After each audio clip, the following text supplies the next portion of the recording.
తెలుగు రాష్ట్రాల్లో అధిక విస్తీర్ణంలో సాగుతున్న ఘాటైన వాణిజ్య పంట మిర్చి. ఆంధ్రలో గుంటూరు జిల్లా, తెలంగాణలోని వరంగల్ జిల్లాలు మిర్చి సాగుకి ప్రసిద్ధి. విశ్వ విపణిలోనూ మన మిర్చికి మంచి పేరుంది. సాధారణంగా మిర్చిని జూలై, ఆగస్టు మాసాల్లో నారు పోసుకొని సెప్టెంబర్ మాసాల్లో నాటుకుంటారు. మిర్చి ధరలు ఆశాజనకంగా ఉండటంతో పెట్టుబడులు భారమవుతున్నా, వైరస్ తెగుళ్లు బాధిస్తున్నా ఈ పంట సాగుపై మక్కువ చూపుతున్నారు. మిర్చి సాగులో ఎకరాకు 40 క్వింటాళ్ల అధిక దిగుబడికి ప్రథమ సోపానం ఆరోగ్యమైన నారు. సాధారణంగా మిర్చి నారుమళ్లకు నారుకుళ్ళు బెడదగా మారుతుంది. వేల రూపాయల ఖరీదు పోసి హైబ్రిడ్ విత్తనం కొనుగోలు చేస్తే తీరా నారుకుళ్ళుతో నారు తుడిచిపెట్టుకుపోయి ఉన్న నారు నాటేందుకు సరిపోక ఆనక తిప్పలు పడటం ఏటా రైతుకు రివాజుగా మారిన తరుణంలో ఆధునిక పరిజ్ఞానంతో వచ్చిన ప్రోట్రేలలో నారు పెంపకం ఈ సమస్యను తీర్చింది. ఆరోగ్యమైన, దృఢమైన నారు మొక్కల ఉత్పత్తిని సుసాధ్యం చేస్తోంది. మరి మిర్చి నారుమళ్ల పెంపకంలో రైతులు చేపట్టాల్సిన యాజమాన్యపు మెళకువలను ఆచార్య ఎన్జీ రంగా వ్యవసాయ విశ్వవిద్యాలయం లాం ప్రాంతీయ ఉద్యాన పరిశోధనా స్థానం శాస్త్రవేత్త డాక్టర్ వెంకటరమణ నుంచి తెలుసుకుందాం.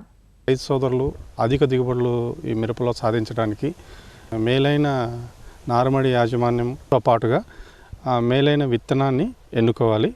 ఎన్నుకున్న తర్వాత మంచి నారు, ఆరోగ్యవంతమైన నారు పెంచుకోవాలి. ఈ నారు పెంచుకోవడంలో 2 రకాలు ఉన్నాయి. ఒకటి సాంప్రదాయ పద్ధతి, అంటే ఎత్తైన నారుమల్లు. అది కాకుండా ఈ పాలి హౌస్ల్లోనో, షేడ్ నట్ హౌస్ల్లోనో ఈ హైటెక్ సీడ్లింగ్ ప్రొడక్షన్ ద్వారా కూడా కొందరు రైతులు ఈ నారు పెంచుకొని నాటుకోవడం జరుగుతుంది. మొదటిగా మనం ఈ సాంప్రదాయ పద్ధతిలో ఎత్తైన నారుమల్లో నారు ఎలా పెంచాలో చూద్దాము. మనం ఎన్నుకున్న ఈ నారు మడి ఎక్కడైతే నారు వేయదలుచుకున్నామో అది మిరప వేసిన పొలమై ఉండకూడదు. ప్రతి సంవత్సరం ఈ ఎంచుకున్న నర్సరీకి ఎంచుకున్న స్థలం మార్చుకుంటూ ఉంటే భూమి ద్వారా సంక్రమించే కొన్ని తెగులను నివారించుకోవడానికి ఆస్కారం ఉంది. ఏదైతే పొలం మనం ఎంచుకున్నామో అది బాగా 2-3 సార్లు బాగా దున్నిన తర్వాత, మెత్తటి దుక్కు వచ్చిన తర్వాత, ఆఖరి దుక్కులో బాగా చూకిన పశువుల ఎరువు, వేపపిండి వేసిన తర్వాత బాగా కలియదున్నాల తర్వాత 1 ఎకరానికి సరిపడా నారు పెంచడానికి 1 సెంటు విస్తీర్ణం, అంటే 40 స్క్వేర్ మీటర్ల విస్తీర్ణంలో 1 మీటర్ వెడల్పు, 40 మీటర్ల పొడవు ఉన్న ఎత్తైన నారుమల్లు తయారు చేసుకోవాలా. 1 కన్నా ఎక్కువ మళ్ళు తయారు చేసినప్పుడు 2 మడుల మధ్య 1 అడుగు ఉండేటట్లు మనం గ్యాప్ పెట్టుకొని ఈ నారుమల్లు తయారు చేసుకోవాలా. 1 ఎకరాకి సరిపడా నారును మనం పెంచాలంటే సూటి రకాలు అయితే 650 గ్రాములు, అదే హైబ్రిడ్ రకాలైతే ఈ ఎత్తైన నారుమల్ల పైన 100 గ్రాముల విత్తనాన్ని విత్తుకోవాలి.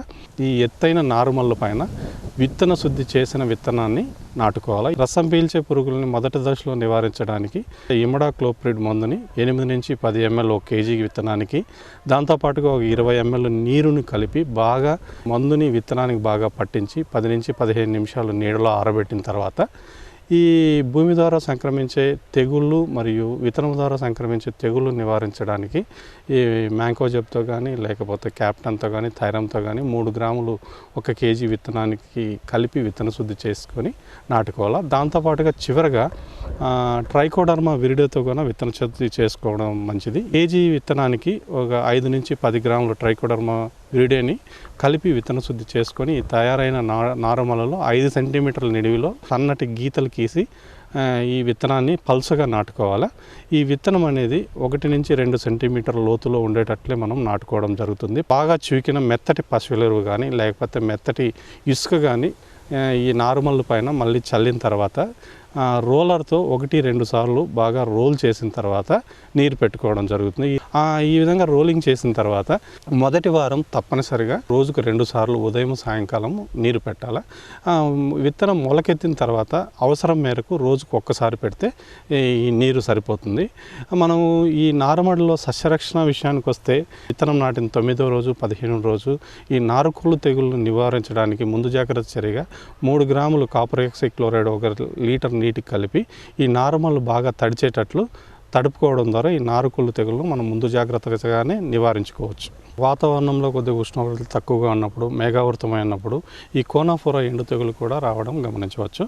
ఈ కోనాఫోరా ఎండు తెగుల లక్షణాలు గమనించినట్లయితే ఈ మొక్క మధ్యలో ఈ నీటి బొబ్బల్లాంటి మచ్చలు ఏర్పడి ఈ కొమ్మలు వంగిపోవడం, తర్వాత ఇరిగిపోవడం జరుగుతుంది. ఆ ప్రదేశంలో మనం తెల్లటి బూజు లాంటి బూజును కూడా మనం గమనించడం జరుగుతుంది. దీన్ని నివారించడానికి 30 గ్రాముల కాపర్ ఆక్సీక్లోరైడ్లో 1 గ్రామ్ స్టెప్లోసైక్లిన్ కలిపి 10 లీటర్ల నీటిలో కలిపి ఒక్కసారి బాగా పిచికారి చేస్తే సరిపోతుంది. తగ్గని పక్షంలో రెండోసారి అంటే ఒక 2-3 రోజుల తర్వాత మళ్ళీ ఇంకోసారి పిచికారి చేసి కోనోఫోరా ఎండు తెగులు కూడా మనం నివారించుకోవచ్చు. తర్వాత ఈ విధంగా పెంచిన నారు 40 నుంచి 45 రోజుల్లో ఈ నారు నాటడానికి బాగా తయారవుతుంది. నాటడానికి తయారైన తర్వాత ఒక వారం ముందు బాగా నీటి తడులన్నీ తగ్గించాలి. ఎట్లాంటి ఎరువులు కూడా వేయకూడదు.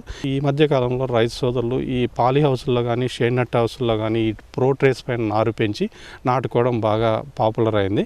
ఈ హైబ్రిడ్ రకాల విత్తనం ఎకరాకు దాదాపు 5,000 నుంచి 6,000 ఖర్చు పెడుతున్నారు. విత్తనం ఖరీదు బాగా ఉంది కాబట్టి విత్తనం వృధా పోకుండా ఈ ప్రోట్రేల్లో విత్తనాన్ని నాటుకొని నారు పెంచి ప్రధాన పొలంలో నాటుకోవడం జరుగుతుంది.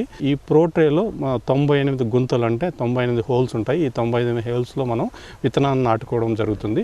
ఒక ఎకరాకి సరిపడే నారును మనం పెంచాలంటే దాదాపు 100 నుంచి 120 ట్రేలులో మనం నారు పోసుకోవడం జరుగుతుంది. ఇక్కడ 70 గ్రాముల విత్తనం అయితే సరిపోతుంది ఒక ఎకరానికి నాటడానికి. ప్రోట్రేస్ పైన బాగా కుళ్ళిన లేక చివికిన కోకో పిట్ని ఒక ట్రేకి 1 నుంచి 1.5 కేజీల ఈ కోకో పిట్ని నింపిన తర్వాత చిన్న గుంతలు చేసి మనం విత్తనాన్ని నింపుకోవాలి. విత్తనాన్ని నాటిన తర్వాత పల్సగా ఇంకొంచెం కోకో పిట్ వేసి ప్రోట్రేస్ని ఒకదానిపైన ఒకటి పేర్చి 10 నుంచి 15 ఒక వరుసలో మనం పేర్చుకోవడం జరుగుతుంది. తర్వాత ఇలా చేసిన ప్రోట్రేస్ని అన్నీ బాగా గాలి లోపలికి చేరకన్నా పాలిథిన్ షీట్లో కప్పడం జరుగుతుంది. ఈ విధంగా కప్పడం ద్వారా గాలి లోపలికి ప్రవేశించకుండా ఉంటుంది. ఈ విధంగా చేసిన ప్రోట్రేస్ నుంచి మనం 7వ రోజున కానీ 8వ రోజు కానీ మొలక వెత్తడం గమనించవచ్చు. మొలక వచ్చిన తర్వాత ఈ పాలీ హౌస్లో కానీ షేడ్ నెట్ హౌస్లో కానీ ఈ ట్రేలు వరుసగా ఎత్తైన బెడ్లు తయారు చేసి ఉంటాయి. పాలిథిన్ షీట్ వేసి ఈ బెడ్ల పైన ఈ మనం ప్రోట్రేస్ అనేది పేర్చుకోవాలి. ఇక్కడ ఈ ప్రోట్రేస్లో ఈ నీటి యాజమాన్యం అనేది చాలా ముఖ్యమైన విషయం. ఉదయం సాయంకాలం అవసరం మేరకు నీళ్లు పెట్టాలి. మొలకెత్తిన మొదటి వారంలో అయితే 1 లీటర్కి 2 గ్రాములు ఈ పాలీఫీడ్ని కలిపి నీరు పెట్టిన తర్వాత అంటే చివరగా పోషక మిశ్రమాన్ని పిచికారి చేయడం కానీ లేదా మొక్కల మీద పోయడం కానీ జరుగుతుంది. ఆ 2వ వారము లేదా 3వ వారం తర్వాత 2 రోజులకు ఒక్కసారి పాలీఫీడ్ని లీటర్కి 3 గ్రాములు కలిపి మొక్కలకు అందించాలి. దాంతోపాటుగా మొలకెత్తిన తర్వాత అంటే 20-25 రోజులప్పుడు సూక్ష్మ పోషక మిశ్రమాన్ని లీటర్కి 3 గ్రాముల చొప్పున పిచికారి చేయడం ద్వారా ఏదైనా సూక్ష్మ పోషక లోపాలు ఉంటే మనం కొంతవరకు నివారించడానికి ఆస్కారం ఉంటుంది. ఈ విధంగా పాలీ హౌస్లో కానీ షేడ్ నెట్ హౌస్లో కానీ మంచి నారు ఆరోగ్యవంతమైన నారు పెంచుకొని ఇక్కడ కూడా మొక్కలను దృఢపరిచి ప్రధాన పొలాలను నాటుకుంటే మనం అధిక దిగుబడులు రావడానికి ఆస్కారం ఉంటుంది.